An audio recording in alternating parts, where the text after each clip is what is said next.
Yes, but audiobooks are cheating. It is not a real reading. Yes, it's that old debate again.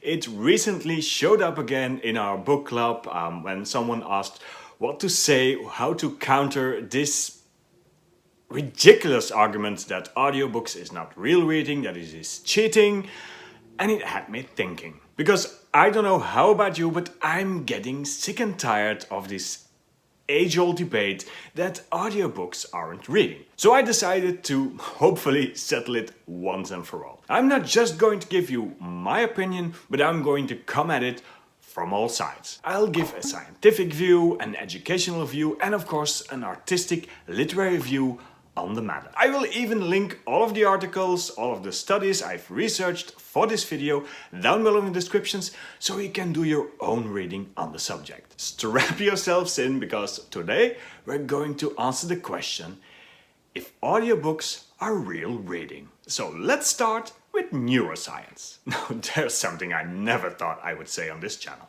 Reading is a two-step problem as far as our brain is concerned. First of all, you have a decryption phase in which you take several symbols and you decode them into a meaning. That could be a sound, a syllable, even an entire word. It depends on the alphabet on the system that you use. Then comes the comprehension phase.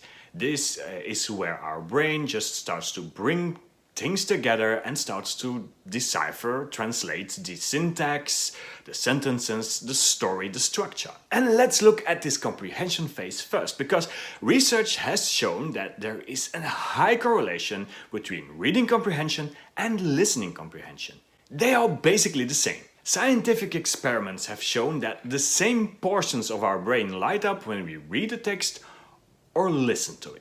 And in fact, there are other studies that show that retention of a text, retention of information, is basically the same when you read it or you listen to it. Now, I do want to make one caveat here, because in some cases, physical reading does have the advantage over audible reading. Physical reading is clearly more useful when it comes to very difficult, very scientific, very legal text. These complicated texts are often better retained by physical readers than by audible readers. And the reason for that is twofold. First of all, physical reading allows you to skim forward or back in a text quite easily. You can scout ahead or just go back a step and reread a part, just look up some things that you don't remember anymore. And this is of course much harder when you're listening to a text. And it is this going back and forth in our reading that allows us to retain very complicated text much better. Secondly, a written text, a printed text, has a certain visual structure that helps a reader to understand what the text is all about. Think paragraphs, headings, underlined text, visual aspects that allow you to understand the structure of a text and see where the important bits are. Again, much more difficult when you're listening to a text. Now, while this is certainly true, it is hardly an argument to say that listening to audiobooks is not real reading. Because let's be honest, how many of us, readers, do listen or do read those kind of books that require advanced reading and studying? Very few books that I read demand that kind of reading and studying from me as a reader. But hey, maybe I'm just reading the wrong books. Let me know down in the comments what you think. Then let's go back for a moment to the decryption side of reading, the first step in any reading. And again, here we have something that is unique to physical reading. But before you say, aha, another point for physical reading, let me get one thing clear. This decoding process, this decryption process, is something that becomes fully automated by the time we leave elementary school. We do not have to think, we do not have to put any effort in it, it just goes automatically. So unless you are a middle grader who struggles with reading or someone with a reading disability, then your brain should not have to work any harder when it physically reads a text than when it listens to a text. So yeah, any notion that listening to audiobooks is lazy, that it requires less effort, is simply untrue. And science says so. But what about the artistic side of matters? What about this new technology that just came into the bookselling world and swept it off its feet, and now almost 1 in 5 books that is being sold is an audiobook? How about that? Well, the idea of a written story narrated and audiobooks, if you will, is nothing new. When Edison first invented the phonograph, one of his first recordings was a little poem, Mary Had a Little Lamb. And then he went on to record spoken word, spoken comedy, and he had this hope, this dream that his invention could indeed democratize literature and books. It wasn't until the 1920s that popular music would become a staple in phonographs and Edison's dream slowly vanished in the shadows. But even then, the narrated story never vanished with it. Radio plays and audio plays have always been a very popular form of entertainment. Think about Orson Welles' War of the Worlds, a classical piece of literature performed ever so well that, well, it wrote itself into radio history. And every time there is a new technology, every time there is a technological advancement, it will find its way into popular entertainment culture. And yes, reading is a part of that. And this raises a very interesting question. And it is one of the arguments I often see in this debate. Are you consuming an author's work as they intended? Purists will of course scream that you aren't and that this is blasphemy, this is a heresy, and you should read the works as they were written. But to those people I raise the following questions. Do you read poetry? Or is poetry something that needs to be experienced? Do you read plays, or are plays something that you only can experience in the theater? And perhaps even more interesting, do you read abridged versions? Because those certainly weren't as the author intended you to consume them. Narrating in audiobooks, to me, is an act of translation, just as theater and poetry performance are. And you might like or dislike the performer. You might swear by Kenneth Branagh's Shakespeare. You might prefer Morgan Freeman's reading of the poem Invictus to Tom Hiddleston's. You might prefer one narrator's rendition of a work to another. All of these are translations of the written word into what I would call a performance. There are many ways that you can enjoy a text, and these performances, these translations if you will, are all valid ones. You just pick whatever your preference is. And sometimes even, I say, these performances add another unique layer to the original text. Yes, sometimes audiobooks are better. Let me give you one example, one clear example, and if you have read the book, you'll understand immediately what I'm talking about. This is about Project Hail Mary by Andy Weir, science fiction book that I love, and if you have not read it and you don't want it spoiled, well, skip the next 2 minutes or so. In the Hail Mary project, our main character meets a certain race of aliens. These are spider-like creatures and they have a unique way of communicating. It is this harmonious, almost music-like language that doesn't mean anything to us. Now, in the audiobook, when our main character is having these conversations with Rocky the alien, they have actually put a certain sequence of sounds, of musical sounds, whenever Rocky is speaking. And it makes for something very, very unique. In this case, I would even say that this layer of audio, that this sound effect, if you wish, almost elevates the reading experience. The same goes with accents. If you take a book like Immortality by Dana Schwartz,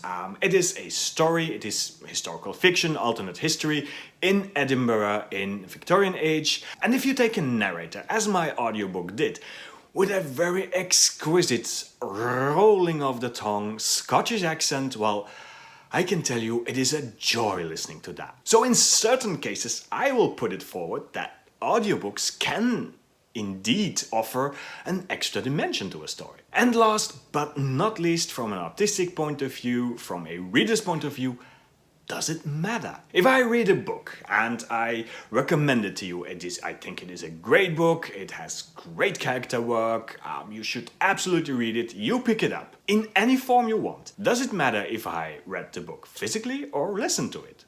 Does it matter if you do? In the end, we are here to enjoy a story, talk about it, recommend it, discuss it, like it, love it, hate it, and all of that has nothing to do with the medium we consume the story on. And then, last but certainly not least, let's talk about an educational view on the matter, because this is where I get edgy the most. Now we enter the domain of my thesis. Reading in schools, literature in schools, especially focused on late middle grade and early high school. And let's go back to the beginning of the video for just a moment. Remember that decryption decoding phase. Remember how I said that it doesn't get fully automated until early high school. Yes, this description phase can still be a bit of a struggle for younger children. Now we, as adults, as parents, grandparents, teachers, have solved this in a very unique way. All over the world, we read